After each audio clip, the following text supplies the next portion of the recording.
माननीय अध्यक्ष महोदय, तीनों कृषि कानून के ऊपर बोलने से पहले हमारे विपक्ष के नेता ने जो बात कही है उसके लिए मैं पूरा समर्थन करता हूं कि ग्राम सभा की जितनी भी जमीन है वो सारी की सारी सिर्फ पब्लिक के हित में यूज होनी चाहिए, प्रॉपर्टी डीलिंग में नहीं होनी चाहिए। जो एक प्रॉपर्टी डीलर दिल्ली के अंदर बैठे ना बहुत बड़ा, जिसको डीडीए कहते हैं, कि वो जमीन को सारा कब्जा कर लिया, दिल्ली की जितनी भी ग्राम सभा की जमीन थी सारी की सारी डीडीए ने ले ली है, अब उसको औने पौने दाम में बेचेंगे। मैं बिल्कुल पुरजोर समर्थन करता हूं इस बात का कि अब वो डीलर को बेचने का मौका ना दिया जाए, जनता के हित में वहां पर स्कूल बने, हॉस्पिटल बने, डिस्पेंसरी बने, पार्क बने और सारे के सारे सदस्य समर्थन करें। अध्यक्ष जी, जो 3 कृषि कानून बने उनमें कहा गया है कि वो किसानों के हित में बनाए गए। मैं छोटा सा हल्का सा आपको इसका जिक्र करता हूं। एक कानून कहता है कि आपको भंडारण क्षमता को लिमिट को हटा दिया गया, ये तो पहले भी नहीं थी। अगर किसान ने अपनी फसल को भंडार करना, उस पर कोई लिमिट कभी लगी ही नहीं। अगर उसने अपनी फसल पैदा की है, अपनी फसल को भंडार कर सकता था, तो वो हटा किसके ले रहे हैं? किसान के लिए नहीं हटा रहे।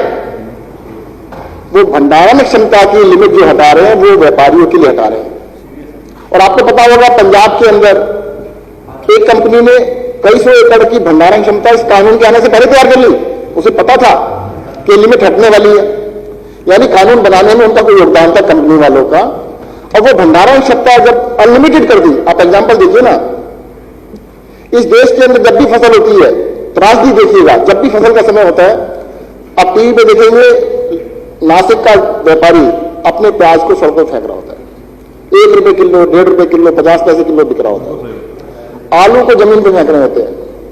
जो भी फसल का समय होता है उस टाइम पे उसका खरीदार नहीं मिलता है, तो ये बड़े बड़े सरमाएदार लागत आएगी 5 रुपए किलो या 7 रुपए किलो, 8 रुपए किलो, 1 रुपए में खरीद के, 1 रुपए किलो में खरीद के सारे के सारे देश के अंदर 10-15 भंडार बनाएंगे, उसमें इकट्ठा कर लेंगे सर।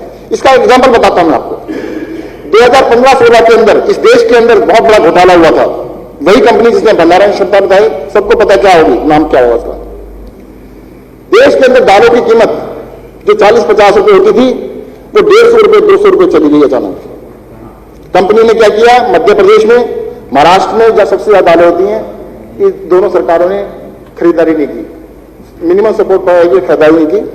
उस कंपनी ने सारी दालें औने पौने दामों में किसानों से खरीद ली। सपोर्ट प्राइस लगभग 40 रुपए था, उन्होंने 25 रुपए 30 रुपए में खरीद ली और सारी खरीद के अपने गोदामों में बंद कर दी। और इतने रेट बढ़ाए 5 गुने 6 गुने रेट कुछ ही महीनों के अंदर उन्होंने रेट कर दिए। तो ये स्टोरेज का जो कानून है, कई लोग कहते हैं हमें क्या फर्क पड़ता है किसानों के लिए। किसानों के लिए नहीं, सबके लिए है। किसान को तो नुकसान होगा, उसकी फसल के पूरे पैसे नहीं मिलेंगे। जनता का नुकसान ये होगा कि कुछ लोगों की सारी ताकत आ जाएगी और वो किसान से जो चीज 10 रुपए में लेंगे आपको 100 रुपए में देंगे। इसी तरह से मंडी व्यवस्था देख लीजिए आप। दूसरा, इस देश के अंदर जो मंडी व्यवस्था है कुछ ही राज्यों के अंदर ठीक से, जैसे पंजाब है उसका अच्छा एग्जाम्पल है जहां पे मंडी व्यवस्था चलती है। हमारे देश में कृषि सभी राज्यों में, उत्तर भारत में, दक्षिण भारत में हर जगह होती है।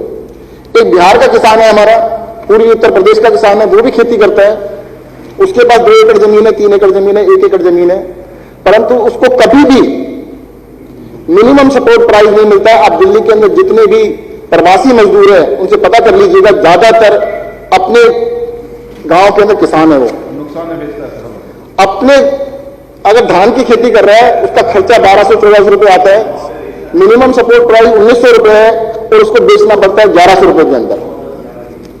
उसको लॉस होता है और वो मजदूरी करने के लिए दिल्ली आता है या कहीं और राज्यों में जाता है। तो ये एमएसपी को लगभग खत्म करने जा रहे हैं, सपोर्ट प्राइस को खत्म करने जा रहे हैं, किसान बर्बाद हो जाएगा। जो हालात इन्होंने पूर्वी उत्तर प्रदेश में, बिहार में किए हैं वो पूरे देश के अंदर, पंजाब के अंदर, हरियाणा के अंदर, पश्चिमी उत्तर प्रदेश में, सभी राज्यों के अंदर ये हालत जाएंगी कि किसान को अपने ही फसल उगाने के बाद भीख मांगना पड़ेगा। मंडी का सिस्टम खत्म कर देंगे, एमएसपी खत्म कर देंगे। किसान कह रहा है कि हमें ये कानून नहीं चाहिए और केंद्र सरकार क्या कह रही है कि नहीं जी आपको इससे बहुत फायदा होगा, नहीं जी हम आपको ये कानून देंगे। अभी भी आपने देखा हमारे माननीय प्रतिपक्ष के नेता, उन्होंने किसी भी बजट, किसी भी कानून के बारे में एक भी तारीफ से शब्द नहीं बोला। क्या बताया उन्होंने, कहा स्टैंडर्ड जुमले कि किसानों की आय डबल हो जाएगी। ये तो जुमला है ना, जुमले मारने के अलावा उन्होंने ये नहीं बताया कैसे। मैं कह रहा हूं ना कि कि अगर आपने भंडारण क्षमता को अनलिमिटेड कर दिया तो उससे किसान को क्या मिलने वाला, किसान को क्या फायदा होगा, ये बता दो। एक कानून बता रहे हैं कि आप पूरे देश में कहीं भी बेच सकते हो। ठीक है जी। एक किसान है, उसने 2 एकड़ के अंदर अपना घिया उगाया या गोभी उगाई या टमाटर उगाया, कहते ही मद्रास के अंदर ना 14 रुपए किलो है। अब मद्रास तक लेके कौन जाएगा तो बता दो उसको, बेच के कैसे आएगा, हुआ कैसे?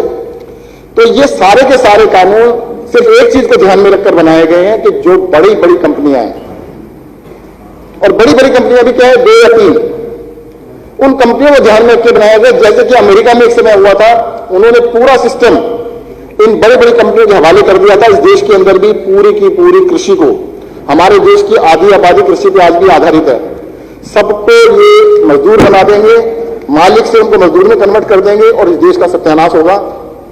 मेरा जो अभी हमारे साथी जर्नैल सिंह जी ने प्रस्ताव रखा है, मेरा कहना है कि जो तीनों कृषि कानून हैं,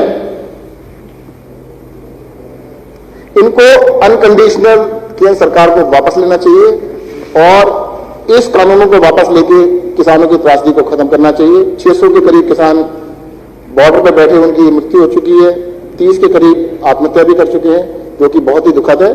केंद्र सरकार को उसको सोचना चाहिए और इन कानूनों को वापस लेना चाहिए।